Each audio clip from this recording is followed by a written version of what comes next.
नमस्कार. सिटी न्यूजच्या रात्री 10च्या बुलेटिनमध्ये प्रेक्षकांचं मनपूर्वक स्वागत. बातमीपत्राची सुरुवात करूया सुविचारमालेने. आयुष्यातील आव्हाने ही वाढीची संधी आहेत. त्याचा सामना करण्यातच खरी विजयाची मजा आहे. आजचा सुविचार आपण बघितला. आता बघूया बातमीपत्रातील ठळक बातम्या. या हेडलाईन्सचे प्रायोजक आहेत बीटीपी यात्रा ग्रुप अमरावती.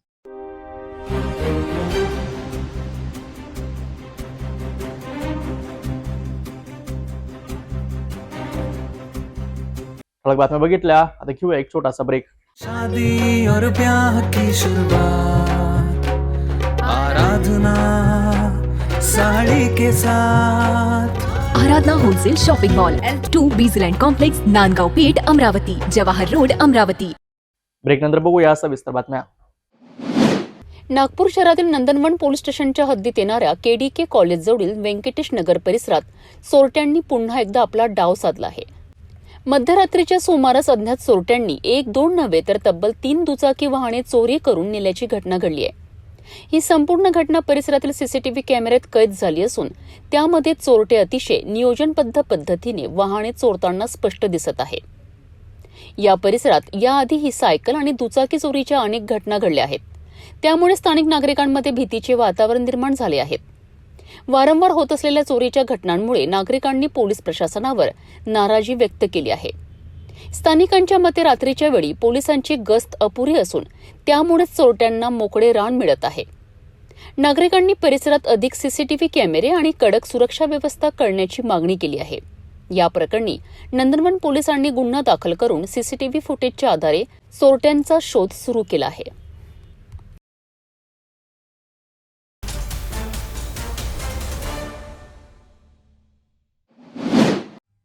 भंडारा जिल्ह्यातील साकोली तालुक्यातील बांपेवाडा परिसरात एक अत्यंत भीषण आणि अंगावर काटा आणणारी घटना घडली आहे. मोहफूल वेचण्यासाठी जंगलात गेलेले वसंत गणपत मेश्राम वय 50 वर्ष यांच्यावर वाघाने अचानक हल्ला केला आणि त्यांना जागीच ठार केलेत. या घटनेची भीषणता इथेच संपत नाही तर वाघाने मृतदेह तब्बल 1 किलोमीटरपर्यंत फरफटत नेल्याचे समोर आले आहे. घटनास्थळी दिसलेले रक्ताचे डाग, फरफटलेले चिन्ह आणि विखुरलेले अवशेष पाहून गावकरी अक्षरशः हादरले. सकाळपासून वडील घरी न परतल्याने त्यांच्या मुलींनी शोधाशोध सुरू केली. गावकऱ्यांच्या मदतीने जंगलात शोध घेत असताना सर्वप्रथम मोहफुलांचा टोपला सापडला आणि काही अंतरावर वसंत मेश्राम यांचा मृतदेह आढळला. हे दृश्य इतके भयानक होते की उपस्थित ग्रामस्थांमध्ये भीतीचे सावट पसरलेत. या घटनेनंतर गावकऱ्यांचा संताप अनावर झाला. जंगलात जाणं आमचं रोजचं आयुष्य आहे, परंतु आमच्या सुरक्षेची जबाबदारी कोण घेणार, असा थेट सवाल ग्रामस्थांनी उपस्थित केलाय. वन विभागाच्या निष्काळजीपणावर जोरदार आरोप करत त्यांनी अधिकाऱ्यांना धारेवर धरलेत. परिस्थिती तणावपूर्ण बनत असतानाच माजी जिल्हा परिषद सदस्य डॉक्टर नेपाल रंगारी यांनी मध्यस्थी करत वातावरण शांत करण्याचा प्रयत्न केला आणि मोठा वाद टळला. वन विभागाने तातडीने 20,000 रुपयांची मदत दिली. तसेच मृतकाच्या कुटुंबाला 10 लाख रुपयांची आर्थिक मदत जाहीर करण्यात आली आहे. मात्र कुटुंबातील एका मुलीला शासकीय नोकरी देण्याची मागणी अजूनही प्रलंबित आहे आणि यावर ग्रामस्थ ठाम भूमिका घेत आहे. या घटनेनंतर संपूर्ण परिसरात भीतीचे वातावरण असून जंगलात जाण्याबाबत ग्रामस्थांमध्ये मोठी दहशत निर्माण झाली आहे.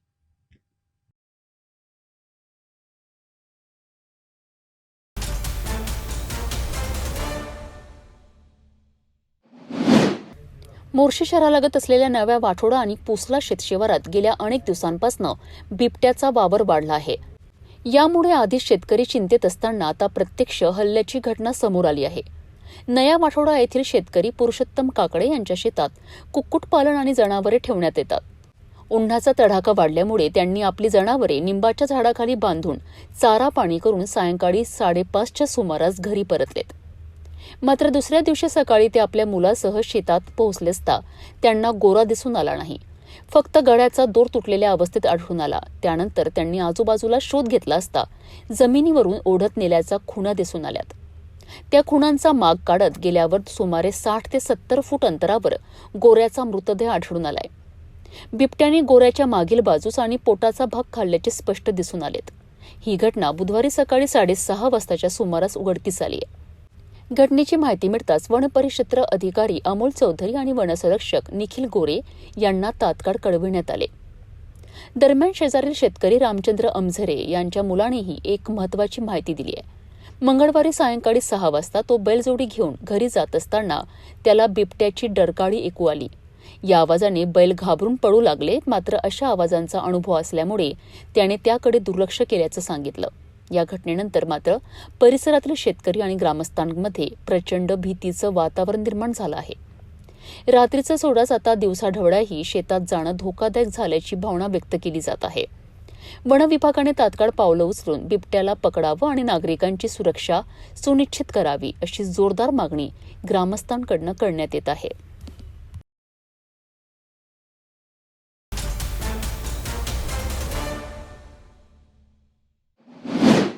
नागपूरमधील गाजलेल्या सचिन साहू हत्याकांडाचा तपास आता निर्णायक टप्प्यात पोहोचला आहे.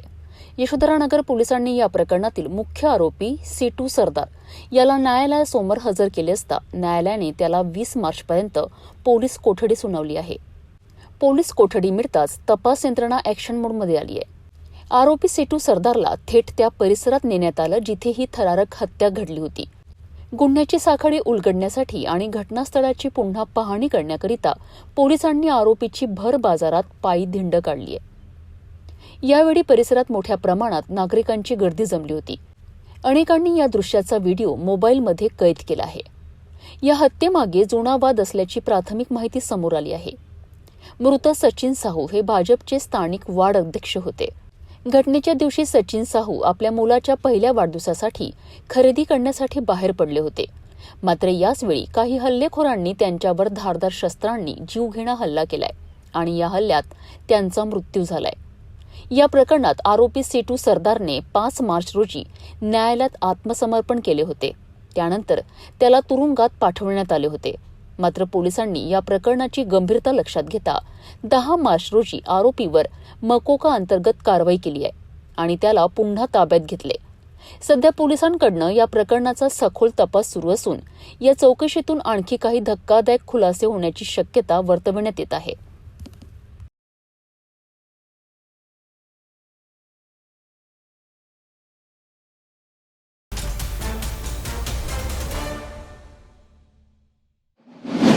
जळगाव जिल्ह्यातील जामनेर तालुक्यातील वाकोद येथे दुपारच्या सुमारास भीषण अपघात घडलाय. पुणे येथून जळगावकडे जाणारी एक खासगी बस रस्त्यावरून जात असलेल्या बैलगाडीवर आदळली. धडक इतकी जोरदार होती की बैलगाडीचे मोठे नुकसान झालेत. तसेच बैलगाडीवरील शेतकरी गंभीर जखमी झालाय. अपघातानंतर घटनास्थळी नागरिकांची मोठी गर्दी जमली. स्थानिकांनी तत्काळ जखमी शेतकऱ्याला रुग्णालयात दाखल केलेत. सध्या त्याच्यावर उपचार सुरू आहेत. या ठिकाणी वारंवार अपघात होत असल्याचा आरोप नागरिकांनी केला आहे. हा परिसर छत्रपती संभाजीनगर ते जळगाव या नॅशनल हायवे मार्गावरती वारंवार इथे घटना घडत आहे. तरी प्रशासनाने यावरती लक्ष द्यावे. इथे झेडपी शाळा आणि माध्यमिक शाळा यांचे जवळपास 2000 ते 1000 असे 3000 विद्यार्थी रोज प्रवास करतात. यासाठी प्रशासनाने लवकरात लवकर यावरती लक्ष द्यावे.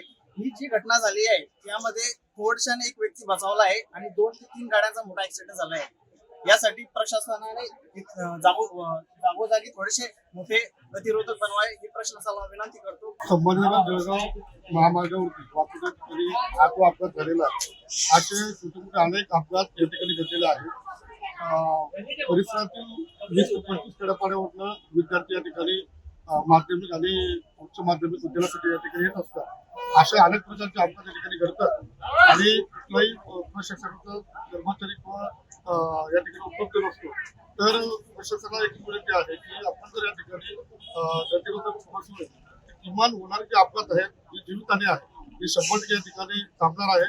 आज काही वेळापूर्वी 10वीच्या पेपर पण आहे आणि या ठिकाणी एवढी गाड्यांच्या रांगा लागलेल्या आहेत की अनेक विद्यार्थ्यांना एखाद्या वेळेला या परीक्षेसाठी मुकावं लागणार आहे. उलटची माझी प्रशासनाला हीच विनंती आहे की आपण लवकरात लवकर या ठिकाणी ब्रेकर बसवून ह्या होणाऱ्या अपघातापासून नागरिकांना विद्यार्थ्यांना सुटका द्यायची. रस्त्यावर कोणतीही सुरक्षा व्यवस्था नसल्यामुळे अपघातांचे प्रमाण वाढत असल्याचं सांगितलं जात आहे. अपघातानंतर बराच वेळ पोलीस आणि प्रशासन घटनास्थळी पोहोचले नाही. यामुळे संतप्त नागरिकांनी तीव्र नाराजी व्यक्त केली आहे. काही काळाकरिता परिसरात तणावपूर्ण वातावरण निर्माण झाले होते. स्थानिक नागरिकांनी प्रशासनाकडे तातडीने स्पीड ब्रेकर बसवण्याची मागणी केली आहे. तसेच भविष्यात अशा घटना टाळण्याकरिता योग्य उपाययोजना करण्याची गरज व्यक्त केली आहे.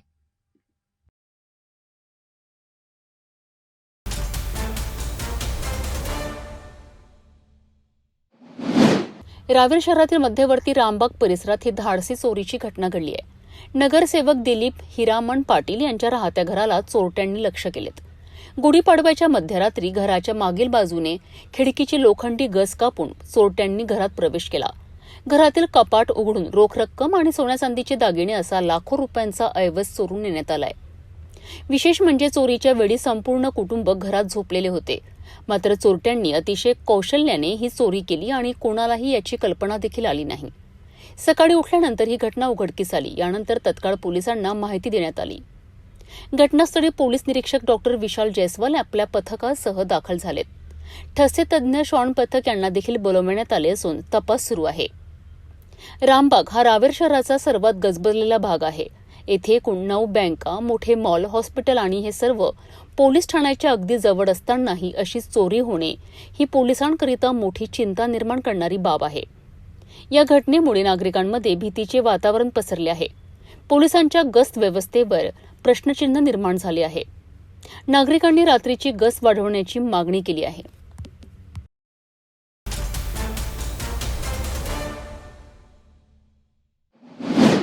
नागपूर शहरातील कळमना पोलीस ठाण्याच्या हद्दीत ही कारवाई करण्यात आली आहे. मिळालेल्या गुप्त माहितीनुसार कळमना मार्केट गेट क्रमांक 1 समोर पोलिसांनी सापळा रचत एका पांढऱ्या रंगाच्या महिंद्रा बोलेरो पिकअप वाहनाची तपासणी केली. तपासणी दरम्यान वाहनांमध्ये 3 जिवंत गोवंशीय जनावरे अतिशय अमानुष पद्धतीने दाटीवाटीने बांधून ठेवलेली आढळली. या जनावरांना चारा पाणी न देता निर्दयतेने वाहतूक केली जात असल्याचे स्पष्ट झालेत. वाहन चालकाची चौकशी केली असता त्यांनी आपले नाव किरण भोजलाल उईके व 22 वर्ष सांगितले. तर त्याच्यासोबत सुमनसिंह मिरतसिंह धुर्वे वय 23 वर्ष हा देखील होता. दोघेही मध्य प्रदेशातील रहिवासी असल्याचे समोर आलेत. पोलिसांनी आरोपींकडे जनावरांबाबत आवश्यक कागदपत्रांची मागणी केली असता त्यांनी कोणतीही कागदपत्रे सादर केली नाहीत. उलट उडवाउडवीची उत्तरे देत असल्याचा संशय अधिक बळावला. चौकशीत या जनावरांना कत्तलीसाठी नेण्यात असल्याचे निष्पन्न झाले. यानंतर पोलिसांनी तत्काळ कारवाई करत आरोपींच्या ताब्यातून 3 गोवंशीय जनावरे आणि बेलोरो पिकअप वाहन असा एकूण सुमारे 1,99,000 रुपयांचा मुद्देमाल जप्त केलाय. जप्त करण्यात आलेली जनावरे सुरक्षिततेकरिता गौशाळेत दाखल करण्यात आली आहे. या प्रकरणी फिर्यादी चेतन तुरक यांच्या तक्रारीवरनं प्राणी क्रूरता प्रतिबंधक कायदा 1960 अंतर्गत तसेच मोटार वाहन कायद्याच्या विविध कलमांवर गुन्हा दाखल करण्यात आलाय. सध्या दोन्ही आरोपींना अटक करण्यात आली असून पुढील तपास कळमना पोलीस करीत आहेत. फिर्यादी चेतन नथुजी तुरक यांनी आपल्या पोलीस स्टेशनमध्ये येऊन माहिती दिली की त्यांनी पावनगाव येथे गेले असताना त्यांना एक गाडी बोलेरो गाडी मिळून आली. त्याच्यामध्ये गोवंश असल्याचे त्यांना संशय आल्याने त्यांनी कळमना मार्केटमध्ये ती गाडी थांबवली.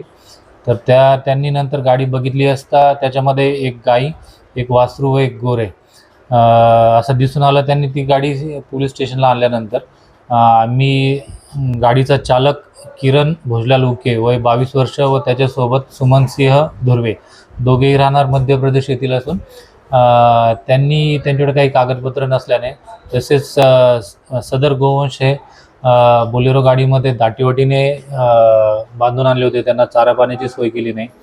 तसेच त्याच्याकडे कागदपत्र नसल्याने त्याविरोधात अपराध क्रमांक 321/2026 कलम 11(1)(ड) 11(1)(ई) प्राण्याविरुद्ध क्रूरता प्रतिबंध कायद्यानुसार तसेच मोटार वाहन कायद्यानुसार वेगवेगळ्या कलमाखाली गुन्हा दाखल केलेला आहे. सदर गोवंश हे बिडगाव येथील गोशाळेत जमा केलेले आहेत. तसेच त्याची गुन्ह्यात वापरलेली पांढऱ्या रंगाची बोलेरो पिकअप गाडी जप्त केलेली आहे आणि पुढील तपास सुरू आहे. एकूण जप्त मुद्देमाल 1,99,000 रुपयाचा आहे.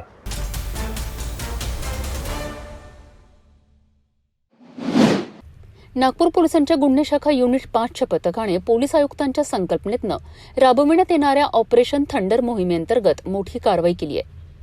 पेट्रोलिंग दरम्यान मिळालेल्या गोपनीय माहितीच्या आधारे पोलिसांनी सापळा रचत 2 सराईत आरोपींना ताब्यात घेतले. अटक करण्यात आलेल्या आरोपींमध्ये विनीत कैलास इंगडे वय 21 वर्ष आणि सुमित गणपत मेश्राम वय 18 यांचा समावेश आहे. तसेच एका विधी संघर्षग्रस्त बालकालाही ताब्यात घेण्यात आलाय. 15 मार्च रोजी रात्री कोराडी परिसरातील दर्पण बार अँड रेस्टॉरंटची शटर फोडून रोख रक्कम आणि विदेशी दारू चोरी करण्यात आली होती. या प्रकरणात आरोपींनी 48 बाटल्या विदेशी दारू, रोख रक्कम असा ऐकून मुद्देमाल लंपास केला आहे. पोलिसांनी आरोपींकडनं एक होंडा ॲक्टिवा, एक बजाज पल्सर 220 अशी 2 चोरीची वाहने जप्त केली आहे. या कारवाईत पोलिसांनी तब्बल 1,560,000 किमतीचा मुद्देमाल हस्तगत केलाय. या प्रकरणातील आरोपी सुमित मेश्राम हा यापूर्वीच्या 4 वाहन चोरी आणि मारहाणीच्या गुन्ह्यांमध्ये फरार होता. त्याला अटक करून MIDC 5 पावली आणि जरीपटका पोलीस ठाण्यातील गुन्हे उघडकीस आणण्यात आले आहे. पोलीस तपासात समोर आलं आहे की ही टोळी नागपूर शहरातील विविध भागात यापूर्वीही अनेक घरफोडी आणि वाहन चोरीच्या घटनांमध्ये सहभागी होती. सध्या सर्व आरोपींना पुढील चौकशीसाठी कोराडी पोलीस ठाण्याच्या ताब्यात देण्यात आलं आहे. कोराडी पुलिस स्टेशन के एरिया में दिनांक 15 मार्च 2026 को रात के समय में एक दर्पण बार एंड रेस्टोरेंट है, Mahadula road, Koradi police station. इसमें एक बार का शटर तोड़ के उसमें से दारू चोरी करने का एक गुनाह अपराध किया था. उसमें कोराडी पुलिस स्टेशन के अंदर में अपराध नंबर 99/26 ये दाखिल हुआ था. उसमें से हमने हमारे पुलिस स्टेशन, हमारे क्राइम ब्रांच यूनिट 5 के हवलदार अनीस खान, इन्होंने जो तहकीकात किया और उसमें से जो फुटेज सामने आए थे, इसमें से हमने 3 आरोपी निष्पन्न किए थे. उसमें 3 आरोपी को हमने ताबे में लेके इंक्वायरी किया, तभी उनके पास से जो चोरी किया हुआ दारू था वो हमने हिरासत में लिया है. उसमें से 3 आरोपी सुमित गणपत मेश्राम, वो उम्र 18 साल, रहना तक्षशिला नगर, MHADA colony, police station Kapil Nagar. दूसरा है विनीत कैलाश इंगड़े, वो उम्र 21 साल और इसका भी रहना तक्षशिला नगर, म्हाड़ा कॉलोनी है. इन तीनों आरोपी को हमने ये घरफोड़ी का माल के साथ में इनको ताबे में ले आए हैं. इससे पहला इनके पास से 2 वाहन चोरी के गुने भी हमने बरामद किए हैं. इसमें से जरीपटका पुलिस स्टेशन का 128/26 एक्टिवा गाड़ी और तहसील पुलिस स्टेशन का 148/26 इसमें पल्सर, ये गाड़ी हमने बरामद किया है. और हमारे इंक्वायरी में और तपास में ये सामने आया है कि इसमें से जो सुमित मेश्राम है वो इससे पहले MIDC police station, Pachpalli police station के 2 अपराध और जरीपटका का 1, ऐसे 4 अपराध में वांटेड आरोपी है. इसको भी हमने अभी ताबे में लेके आगे की कार्रवाई कर रहे हैं. इसमें से एक चीज़ सामने आई है कि ये आरोपी टीन एज है, अभी 18 साल के आसपास के हैं. इनको नशे की लत है और दारू पीना, गांजा पीना, MD खाना, ऐसे लत के अनुसार ये अपराध कर रहे हैं. और नागपुर के पुलिस आयुक्त डॉक्टर रविंद्र कुमार सिंघल, इनके संकल्पना से नागपुर में जो ऑपरेशन थंडर मुहिम शुरू है, इसके तहत हमने इसमें जो तपास किया तो हमें मालूम पड़ा कि ये आरोपी नशे की लत के में जाकर खुद की नशा मिटाने के लिए ये घरफोड़ी चोरी करके, वाहन चोरी करके उसमें से ये सब करने की कोशिश कर रहे हैं. तो इसके ऊपर आगे की ऐसे कोई अपराधी जो सामने आ रहे हैं, इसके ऊपर से आगे की कार्रवाई कर रहे हैं.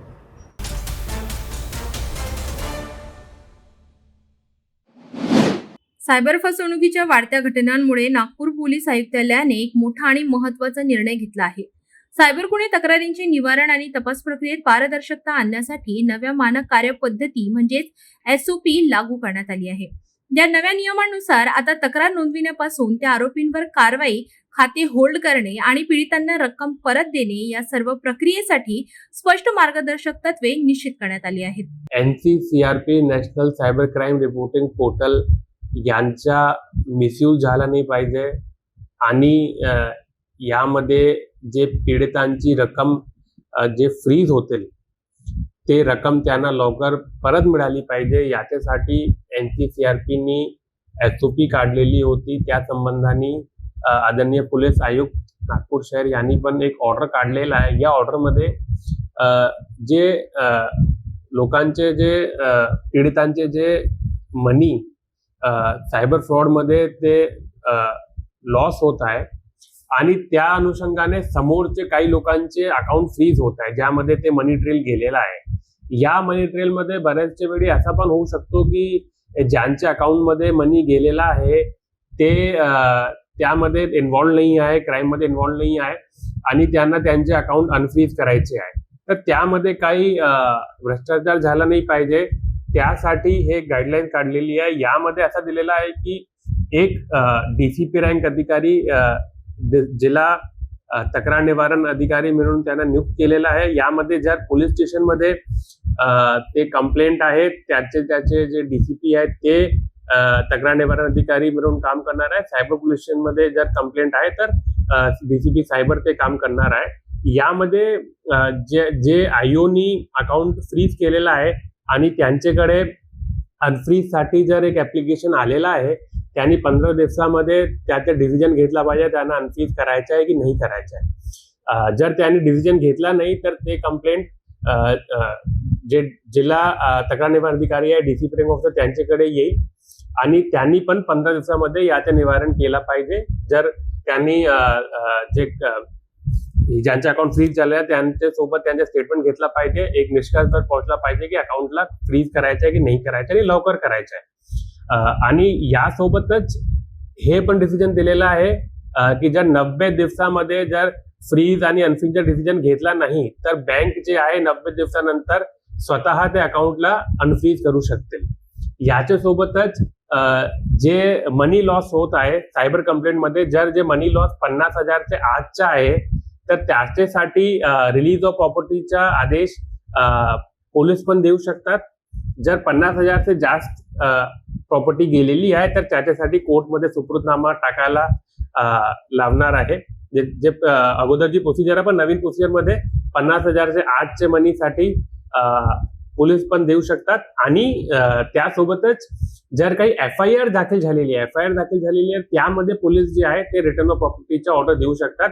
याच्यासाठी आम्ही बँक सोबत पण आम्ही कम्युनिकेट करत आहे आणि त्यांना पण आम्ही लेटर देत आहे.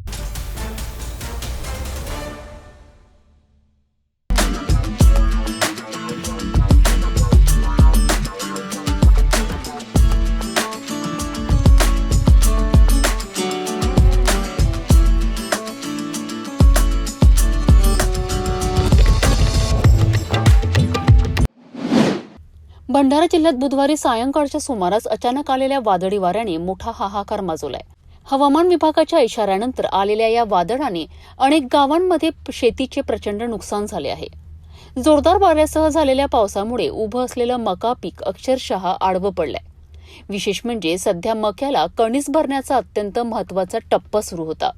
मात्र या वादळाने काही क्षणातच शेतकऱ्यांच्या मेहनतीवर पाणी फेरलंय. हजारो एकरांवर उभं असलेलं मका पीक जमीनदोस्त झाल्याने आता कणीस भरण्याची शक्यता जवळपास संपली आहे.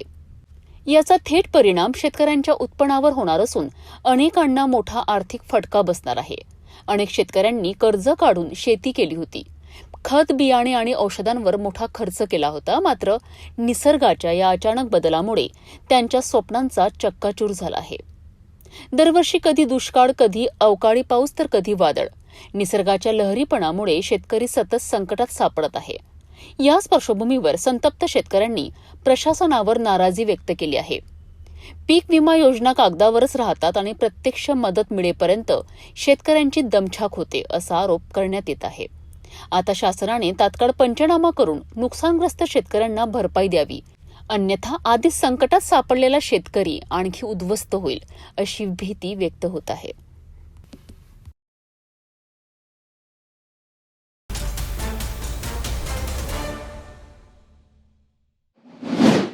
अमरावती जिल्ह्यातील धाब्यांवर बेकायदेशीरपणे दारू विक्री होत असल्याचा मोठा आरोप पुढे आला आहे.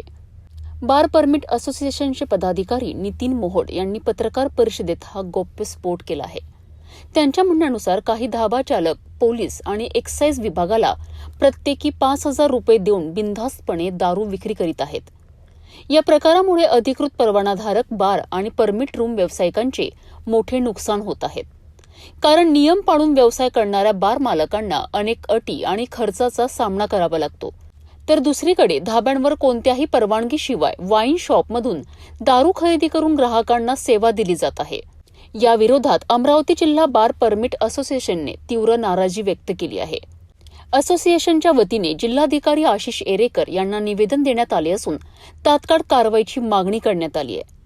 बार चालकांचे म्हणणे आहे की जर धाब्यांवर अशी बेकायदेशीर दारू विक्री सुरूच राहिली तर बार आणि परमिट रूम व्यवसाय पूर्णपणे बंद पडण्याच्या मार्गावर आहे. त्यामुळे विदर्भातील अनेक बार मालकांनी व्यवसाय बंद करण्याचा निर्णय घेण्याची तयारी दर्शविली आहे. बार नूतनीकरणाचा प्रचंड खर्च आणि घटलेला ग्राहक वर्ग यामुळे व्यवसाय आधीच डबघाईस आला आहे. असोसिएशनने प्रशासनाला इशारा दिला आहे की जर या प्रकरणावर तातडीने कारवाई झाली नाही तर मोठ्या प्रमाणावर आंदोलन छेडण्यात येईल. टोटल अमरावतीमध्ये 500च्या जवळपास बार आहेत. त्यातले 50 बार तरी नक्कीच यावर्षी बंद होतील असं मला कळायचं आहे. ऑलरेडी 3-4 या वर्षामध्ये ऑलरेडी बंद झालेले. आमचं असं म्हणणं आहे की पोलीस खातं आणि यांनी जर कारवाया नाही केल्या ढाब्यावर तर आम्ही आता ठरवलं आहे, आत्ताच निवेदन देऊन आलो की आम्ही यावर्षी आमच्या बारचं रिन्युअल करणार नाही. आणि विदर्भाने सुद्धा, नागपूरवाल्यांनी सुद्धा पत्र दिलं आहे, यवतमाळवाल्यांनी पण पत्र दिलं आहे आणि अकोल्यावाल्यांनी पण पत्र दिलं. म्हणजे विदर्भामध्ये सर्वसाधारणपणे सर्व लोकांनी असं ठरवलं आहे की यावर्षी नूतनीकरणाची फी भरायची नाही. 7,60,000 रुपये मला फी आहे एका हॉटेलची, म्हणजे 60,000 रुपये महिना. तो 5,000 रुपये पोलीसला देतो, 5,000 एक्साईजला देतो, 10,000 रुपये त्याचं काम बघतं ना. त्याला काही रजिस्टर मेंटेन करायला लागत ना, TPA भरायला लागत ना, काही नाही. इलिगली दारू आणतो, इलिगली विकतो. परतवाड्याला बाहेरून दारू येते, मध्य प्रदेशमधून, वरुडमध्ये बाहेरून येते. त्यामुळे सरकारचा रेव्हेन्यू कमी झाला आहे. सरकार त्याकडे काही विश्वास बघतसुद्धा नाही. आम्ही एवढा रेव्हेन्यू देतो, we generate lot of employment, we generate revenue too and we are giving it to government.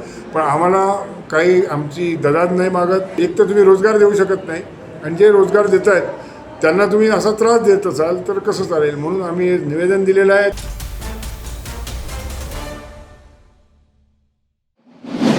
Washim जिल्ह्यात सायंकाळी अचानक हवामानात मोठा बदल झाला. दुपारपर्यंत ऊन असताना अचानक ढग दाटून आलेत आणि वादळी वाऱ्यासह अवकाळी पावसाने जोरदार हजेरी लावली. काही ठिकाणी तर गारपिटीनेही शेतकऱ्यांना मोठा फटका दिलाय. या पावसामुळे काढणीसाठी तयार असलेला गहू, हरभरा, कांदा यांसारख्या पिकांचे मोठे नुकसान होण्याची भीती व्यक्त केली जात आहे. फळबागांनाही या पावसाचा मोठा फटका बसण्याची शक्यता आहे. विशेषतः आंबा आणि इतर फळपिकांवर गारपिटीचा परिणाम दिसून येत आहे.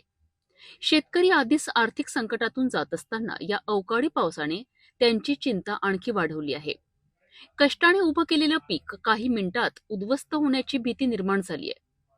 हवामान विभागाने पुढील 2 दिवस वाशिम जिल्ह्यात पाऊस आणि गारपिटीचा इशारा दिला आहे. त्यामुळे शेतकऱ्यांनी आवश्यक ती खबरदारी घेण्याचे आवाहन करण्यात आले आहे.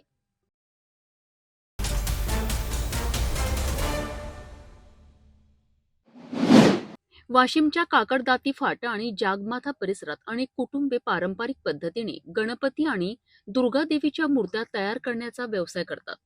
येणाऱ्या सणांच्या पार्श्वभूमीवर या मूर्तिकारांनी मोठ्या मेहनतीने आणि खर्च करून मूर्त्या तयार करण्यास सुरुवात केली होती.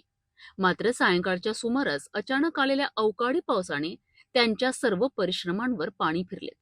अनेक मूर्त्या पूर्णपणे भिजल्या असून काही मूर्त्या तुटल्यात तर काहींची रंगसजावट खराब झाली आहे.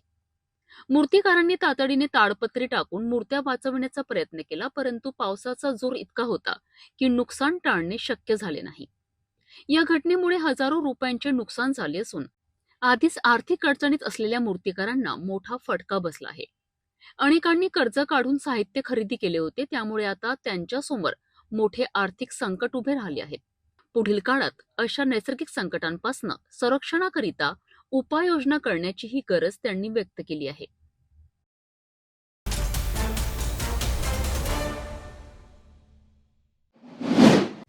यवतमाळ जिल्ह्यातील पुसद शहरातील गणेश पार्क परिसरातील श्री स्वामी समर्थ मंदिरात स्वामी समर्थांचा प्रकट दिन अत्यंत उत्साहात साजरा करण्यात आला. पहाटेपासूनच मंदिरात भक्तांची मोठ्या प्रमाणात गर्दी पाहायला मिळाली. स्वामी समर्थांच्या जयघोषाने संपूर्ण परिसर दुमदुमून गेला होता. या निमित्ताने मंदिरात भव्य महाआरतीचे आयोजन करण्यात आले होते. आरतीच्या वेळी वातावरण पूर्णतः भक्तिमय झाले होते आणि भाविकांनी श्रद्धेने स्वामींची पूजा केली. मंदिरात स्थापित करण्यात आलेली स्वामी समर्थांची आकर्षक आणि सुशोभित मूर्ती भाविकांचे विशेष लक्ष वेधून घेत होती. अनेक भक्तांनी दर्शन घेत मनोभावे प्रार्थना केली. तसेच भाविकांकरिता महाप्रसादाचे आयोजन करण्यात आले होते. हजारो भक्तांनी महाप्रसादाचा लाभ घेतला. शहरासह ग्रामीण भागातूनही मोठ्या संख्येने भक्तगण या कार्यक्रमासाठी उपस्थित राहिले होते. त्यामुळे संपूर्ण गणेश पार्क परिसरात उत्सवाचे वातावरण निर्माण झाले होते. या कार्यक्रमाच्या यशस्वीतेकरिता सर्व स्वामी भक्तांनी अथक परिश्रम घेतलेत. श्री स्वामी समर्थ. माझं नाव सचिन बळीराम कनवाळे आणि आमच्या गणेश पार्क नगरीमध्ये स्वामी समर्थांचं आगमन झालं आणि महाप्रसाद आम्ही दरवर्षी 10 ते 1200 लोकांचा महाप्रसाद करतो. आमच्यासोबत आमचे मंडळी संतोष भाऊ, जय सर, पवन कोरडे भाऊ आणि अनेक गणेश पार्कमधले आम्हाला मदत करतात. अशा प्रकारे आमच्या इथे स्वामी समर्थांचं आगमन झालं आणि आम्ही रोज स्वामींची सेवा करतो. श्री स्वामी समर्थ.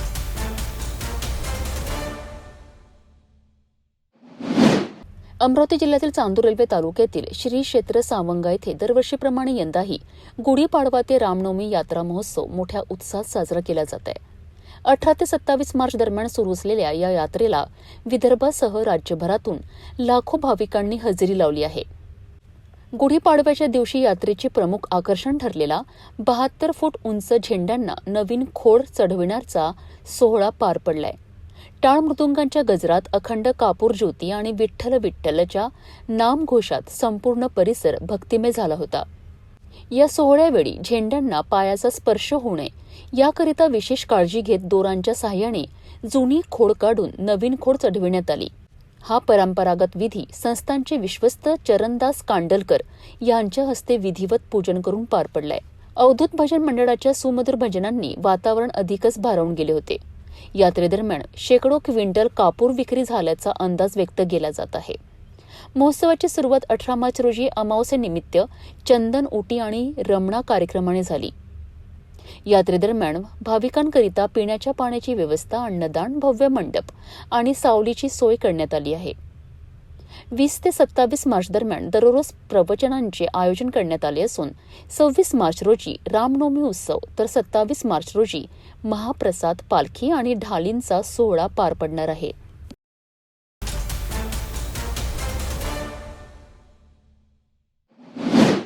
नांदेड जिल्ह्यातील अर्धापूर तालुक्यातील सोनाडा, चाभरा, चाभरा तांडा, खेरगाव, लिमगाव आणि रोडगी या भागांमध्ये सायंकाळी 5च्या सुमारास अचानक गारपीट आणि वादळी वाऱ्याने जोरदार तडाखा दिलाय. या वादळामुळे शेतात काढणीस तयार असलेली ज्वारीची पिके पूर्णपणे जमीनदोस्त झाली. तसेच गहू, केळी, हळद आणि फळबागांनाही मोठा फटका बसला आहे. अनेक शेतकऱ्यांनी मेहनतीने उभा केलेला पीक काही मिनिटातच उद्ध्वस्त झाल्याने त्यांच्या डोळ्यांसमोर वर्षभराची मेहनत वाया गेली आहे. या नुकसानीमुळे शेतकरी आर्थिक संकटात सापडला असून कर्जाचा डोंगर आणखी वाढण्याची भीती व्यक्त केली जात आहे. स्थानिक शेतकऱ्यांनी प्रशासनाकडे तातडीने पंचनामे करून नुकसान भरपाई देण्याची मागणी केली आहे. दरवर्षी अशा प्रकारे नैसर्गिक आपत्तीमुळे नुकसान होत असतानाही योग्य मदत मिळत नसल्याची नाराजी शेतकरी व्यक्त करीत आहेत. कालच्या वादळी वाऱ्यामुळं 4:45 वाजता वारा, पाऊस, गारा त्याच्यामध्ये ज्वारीचं नुकसान झालेलं आहे आणि केळीचं पण झालंय, हळदीचं झालेलं आहे आणि गव्हाचं पण झालेलं आहे. एवढं झालेलं आहे नुकसान की एकदा एकरी 20,000 रुपये ज्वारीचा खर्च झालेला आहे, ते पण निघायला तयार नाही. आता काय करणार याच्यामध्ये? पूर्ण ज्वारीला फ्लॉट आडवा पडलेला आहे. आता त्याच्यामध्ये काही कामाच्या ज्वारीचं काही कामं यायची तयार नाही, असं नुकसान झालेली आहे. त्याच्यामध्ये केळीची पण नुकसान झालेली आहे. केळीची पूर्ण पानं हे पूर्ण फाटून गेलेली आहेत. बुडापासून पूर्ण हवाने हे झालेली आहे आणि हळदी पण पूर्ण शेतामध्ये भिजून गेलेली आहेत आणि गहू पण आडवे पडलेले आहेत. आता काय करणार याच्यामध्ये? सरकारने याच्यात काहीतरी मदत करावी. गेल्या वर्षी पण असं झालेलं आहे, वादळी वाऱ्यामुळे काही मदत भेटलेली नाही. यावर्षी पण काय अपेक्षा आहे मदत भेटण्याची, हे सरकारला एवढं मी विनंती करतो. 2-4 खंड्या ज्वारी होत होती, 4 एकर रान आहे. हळदी गेल्या, केळी गेल्या.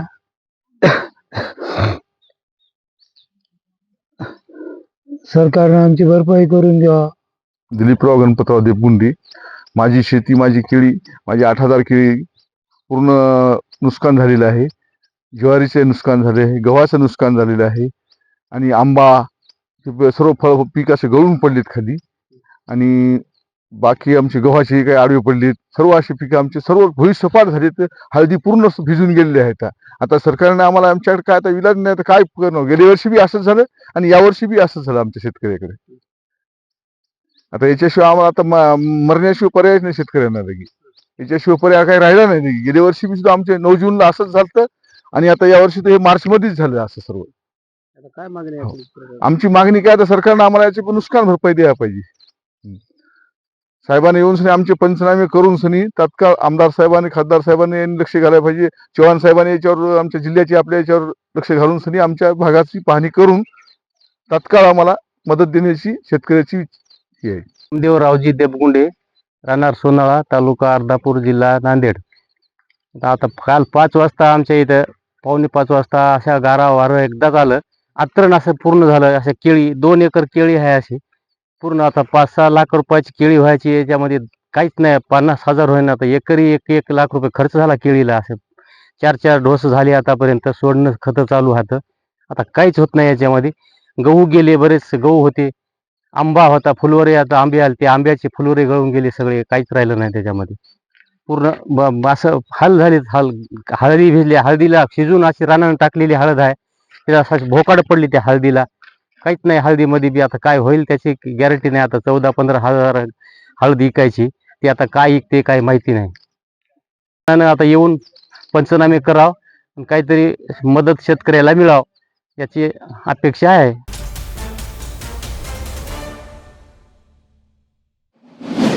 नांदेड जिल्ह्यासह राज्यभरात मोठ्या गाजावाजात राबवण्यात आलेली जलजीवन मिशन योजना आता प्रत्यक्षात फसल्याचं चित्र समोर येत आहे. अर्धापूर तालुक्यातील आंबे गावात पाणीपुरवठा योजनेअंतर्गत नवीन पाईपलाईन टाकण्यात आली, मात्र या कामात मोठ्या प्रमाणात अनियमितता झाल्याचा आरोप ग्रामस्थांनी केला आहे.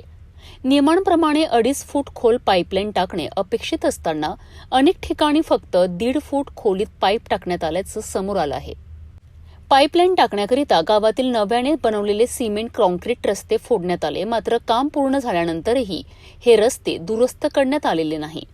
यामुळे मागील 2 वर्षांपासून गावकऱ्यांना मोठ्या अडचणींचा सामना करावा लागतोय. ठिकठिकाणी खड्डे पडले असून नागरिकांचा त्रास वाढला आहे. सर्वात धक्कादायक बाब म्हणजे काम पूर्ण झाल्याचं कागदपत्री दाखवण्यात आलं असलं तरी आजही गावातील अनेक नळ कोरडेच आहेत. याशिवाय पाणीपुरवठा टाकीच्या ठिकाणाबाबतही वाद निर्माण झाला आहे. मूळ नियोजित जागेऐवजी आंबे गावात ही टाकी थेट स्मशानभूमीत उभारण्यात आली असल्याने ग्रामस्थांमध्ये तीव्र नाराजी आहे. या संपूर्ण प्रकरणात मोठ्या प्रमाणात भ्रष्टाचार झाल्याचा आरोप ग्रामस्थ करीत असून संबंधित अधिकाऱ्यांवर कारवाईची मागणी केली जात आहे. 1-2-3 वर्षापूर्वी जलजीवन मिशन अंतर्गत पाणी पुरवठ्यासाठी योजना आली होती. त्यावेळेस आमच्या गावाच्या लोकांना वाटलं की खरोखरच आम्हाला गावामध्ये समृद्धी येईल, पाणी सर्वांना स्वच्छ पाणी मिळेल. परंतु असं झालं की या योजनेने 2-3 वर्षापासून सुरू होऊनही अजूनही या जलजीवन अंतर्गत एकही पाण्याचा थेंब आमच्या गावकऱ्यांना मिळाला नाही.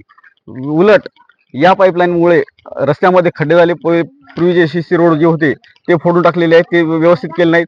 आणि या पाईपलाईन करण्याच्या नादामध्ये आमच्या जुन्या पाईपलाईन सुद्धा जागोजागी फुटलेल्या लिकेज आहेत. त्यामुळे नालीचं पाणी त्याच्यामध्ये जाऊन गावकऱ्यांना दुर्गंधी पाणी प्यायला मिळत आहे.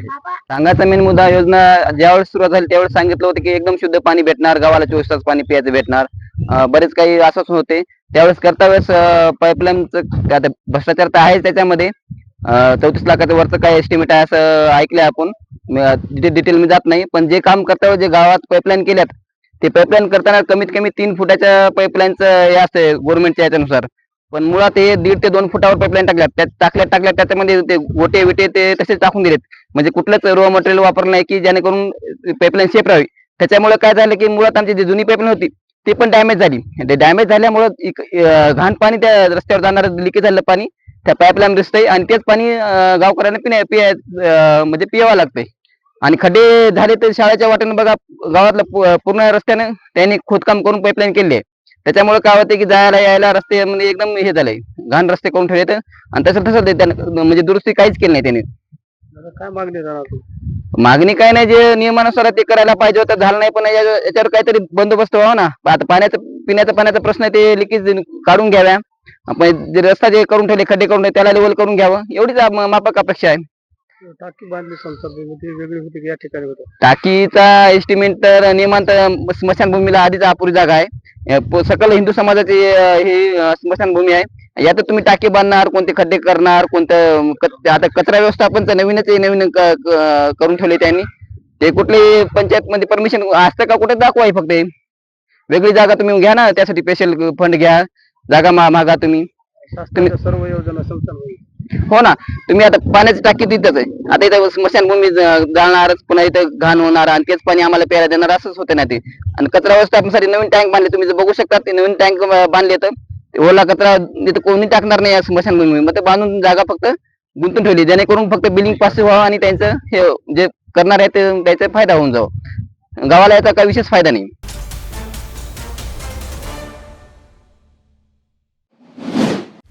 बुलढाणा जिल्ह्यातील मेहकर तालुक्यातील खामखेड गावातून संत गजानन महाराजांची पालखी पायदिंडी मोठ्या उत्साहात आणि भक्तिभावाने शेगावकडे रवाना झाली आहे. ही दिंडी तब्बल 6 ते 7 दिवसांचा प्रवास करत शेगाव येथे पोहोचणार आहे. या दिंडीत महिला, पुरुष, ज्येष्ठ नागरिक आणि विद्यार्थ्यांचा मोठ्या प्रमाणात सहभाग पाहायला मिळतोय. पावसाचा जोर वाढत असतानाही भक्तांच्या श्रद्धेत कोणतीही कमी दिसत नाही.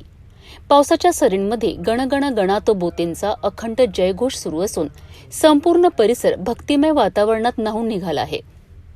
दिंडीमध्ये टाळ मृदंगांच्या गजरात अभंग, भजन आणि कीर्तनांचा रंग चढला आहे. प्रत्येक भक्ताच्या चेहऱ्यावर समाधान आणि आनंद स्पष्ट दिसत आहे. ही दिंडी केवळ प्रवास नसून श्रद्धा, समर्पण आणि आध्यात्मिक ऊर्जेचा अनोखा अनुभव आहे. गावोगावात भाविक या दिंडीत सहभागी होत असून संत गजानन महाराजांच्या दर्शनाकरिता सर्वजण उत्सुक आहेत. पुढील काही दिवस ही दिंडी शेगावच्या दिशेने मार्गक्रमण करत राहणार असून शेगाव येथे पालखीचे भव्य स्वागत होणार आहे.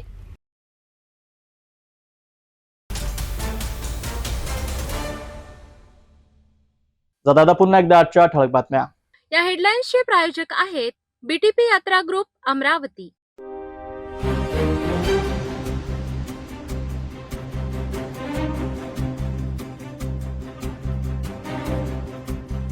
आपण आता सिटी न्यूज चॅनल आपल्या टीव्हीवर सुद्धा बघू शकता. यामध्ये next channel number 117, Jio channel number 872, JTBL channel number 73, Fastway channel number 256 वर बघू शकाल. आता अमरावती जिल्ह्यानंतर विदर्भ आणि महाराष्ट्र दर्शक घर बसल्या आपल्या केबल टीव्हीवर सिटी न्यूज बातमी पाहू शकाल. यात Chhatrapati Sambhajinagar next set box number 14, Yavatmal set box number 12, Washim set box number 26, Nanded set box number 17, Mahur set box number 07, Akola RRC set box number 899 वर लवकरच आम्ही आपल्यापर्यंत पोहोचणार आहोत. जर आपल्या टीव्हीवर सिटी न्यूज चॅनल दिसत नसेल तर आपण आपल्या केबल ऑपरेटरशी संपर्क करावा.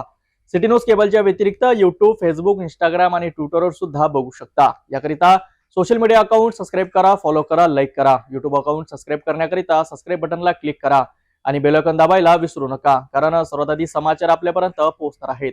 तसेच सिटी न्यूजचे फेसबुक पेज लाईक करा, इंस्टाग्राम आणि ट्विटर हँडल फॉलो करा. आपण व्हॉट्सअपवर सूचना देऊन सुद्धा न्यूज प्राप्त करू शकता. व्हॉट्सअप नंबर खाली स्क्रीनवर येत आहे. ही बातमी तर एवढ्यावरच थांबूया. पुन्हा भेटून घडामोडी सोबत. नमस्कार.